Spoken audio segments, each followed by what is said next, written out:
top 10 most annoying things to me about Stardew Valley. Now this is my personal top 10, so I wanted to see your top 10 in the comment section, and who knows, maybe some of these we will even share. Number 10. Starting off a new farm with minimal forageable items spawned on the map of the valley. You see, due to the poor skills of tool management and farming, you will get tired quite easily, and these items can help you dramatically as you can manage to do more.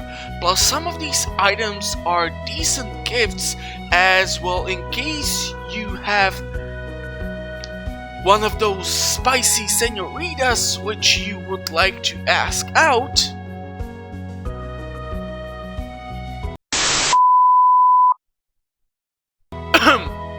As I was saying, spicy senoritas or senors, not judging here. Number 9. Dealing with special schedules and programs of certain NPCs at the town. Come on, be honest. How many of us wanted to get that extra stuff from Pierre and we don't want to go fork out extra change for seeds at Jojo Mart? Or those animals from Marnie, or one of the farm buildings from Robin? Well, tough luck. Pierre is closed on Wednesday unless you finished off the community center, which is actually the only thing which you can affect in my number 9. The rest, for example, with Marnie, who goes shopping for groceries on Monday and goes to work out with Robin on Tuesday at Pierre's store. Oh, okay, I cannot blame the ladies for trying to stay fit, but you see, if you want to get your hands on some chickens or anything else, you have to wait all the way till Wednesday. Number 8. When you put in the order for barn coop, fish pond, house upgrade, and Robin starts to work on it. But one of the events creeps around the corner and suddenly she stops to work on it in order to participate in said event, prolonging the construction of the house when all you wanted to do was make a grilled cheese sandwich and use your new IKEA furniture, but now you have to wait extra day. And if you go take a look at the carpenter shop, she is waiting behind the counter for the event to activate itself. Number 7. Getting to the levels 31 till 39 and forgetting to collect torches or potentially come across a small glow ring and being stuck in these levels which are super foggy and you are unable to see the ladder which you might have come across. So sometimes you might even try to crack all the rocks in a certain level, not being able to get lower because potentially if the ladder is spawned at the lower part of the level where it's right by the edge, you might not be able to see it. Number 6. Knowing all the recipes for dishes from your previous playthrough, however not being able to mix the ingredients in order to make that delicious maple bar or blueberry tart or pink or chocolate cake, and instead having to wait till year 2 of summer day 21 to obtain the recipe for pink cake from Not So Marja Stewart on your TV. Number 5. NPCs blocking my way in the worst possible place or time when trying to get something done. This can include anyone from, let's say, Elliot standing at the pier while you're trying to reload the crab pots and by accident giving him a piece of bait, or my personal favorite, your dog or cat sleeping next to the bed or on top of the bed, creating collision with your in-game character, which prevents you to get into the bed and prompt the sleep till next day option, and therefore potentially collapsing outside and having to deal with that. Number 4. How the Oracle in the TV affects your judgment and plans for the day, despite the fact that if you are later in game and have access to certain tech like bombs or meals, you don't really need to care about the luck effect, as by consuming dishes you can nullify the purpose of the Oracle. As true, you still might struggle to find the ladder to the next level, but if you have 99 problems but the ladder ain't one, yeah, I'm too white for these kinds of references, so I do apologize. But you get the point. Number 3. Now, in order to understand number 3 from my point of view, it's related to the fact that Stardew Valley is a sandbox game. Therefore, you are free to do whatever you want to achieve in your playthrough.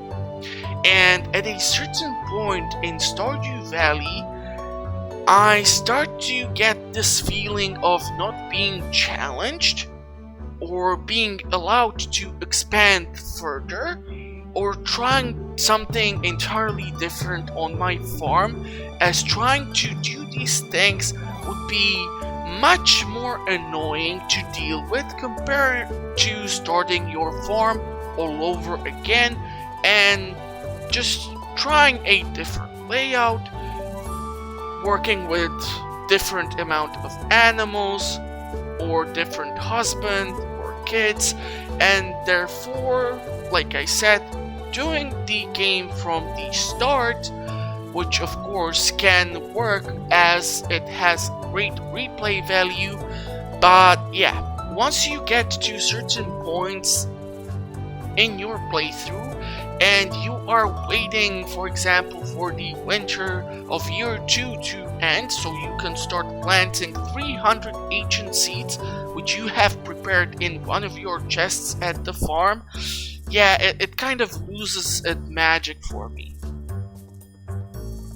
And therefore, I would appreciate some more later in-game features, which of course some of them have been added in the new 1.4 update, but I don't feel like there's that many of them.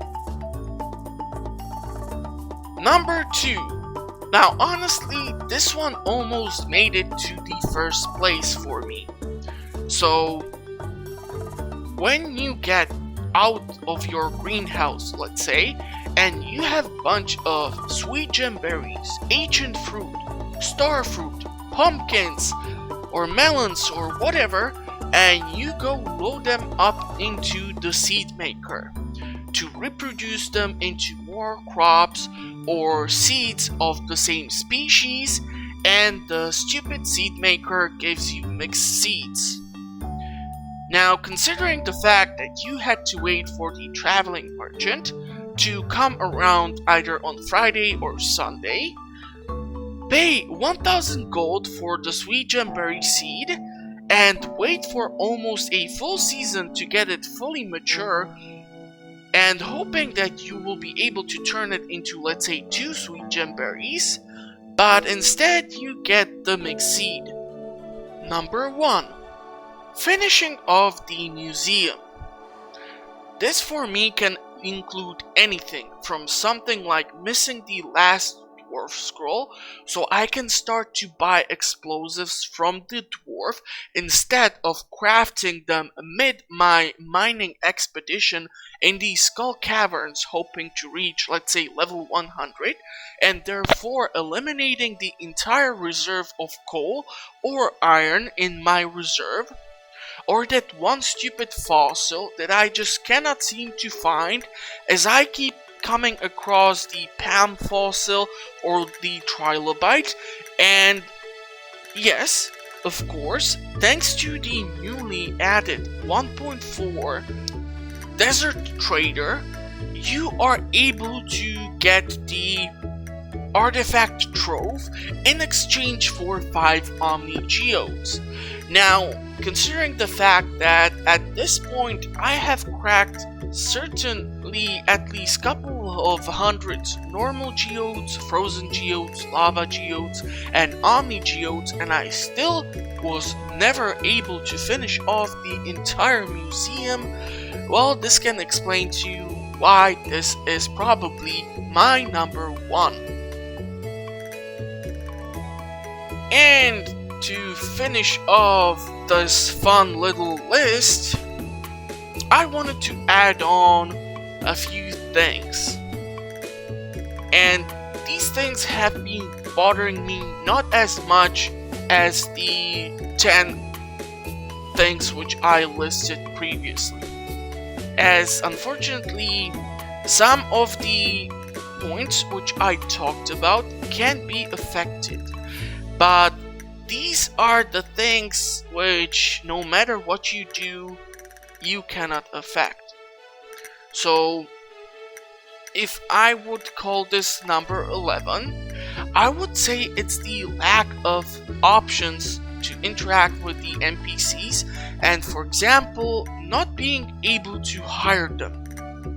Best example of this is when you go Team Junimo and finish off the community center, and Jojo Mart gets closed, leaving Shane unemployed, and not being able to offer him a job or making a fun little option of Pierre hiring him, because when I come to visit, I fork out at least 100,000 gold just for the deluxe speed grow, and therefore I cannot understand why he would not be able to hire a extra hand.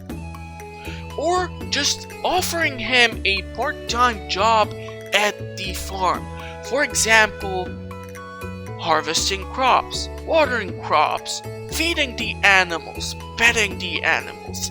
Anything minimal, it would work for me, and it would definitely add something, because, well, I feel like there should be some content added for this specifically. And then number 12 is when there is a lightning storm and you have those lovely lightning rods for which you had to slay a bunch of poor bats in your local caves, and none of them get hit by the lightning during the stormy day, and well, this can actually happen. So you have no batteries and therefore no iridium quality sprinklers or no crystallariums for you. So yeah, these are my main issues or pet peeves with Stardew Valley. Do let me know what are yours in the comment section as I keep reading them, and if you have any tips on how to deal with any of the above, please let me know. I would be more than happy to find out how to love this game even more. And I also publish like a lot of videos on my channel since I'm cooked up during the quarantine at home, so I have been working on all sorts of weird content for the channel, and if you would subscribe, you will usually know it's my video thanks to your notification looking like a bad meme. But that will be it from me at Stardew Valley. I will wish you all the best in the meantime, and hopefully I will see you at the next one. Bye bye.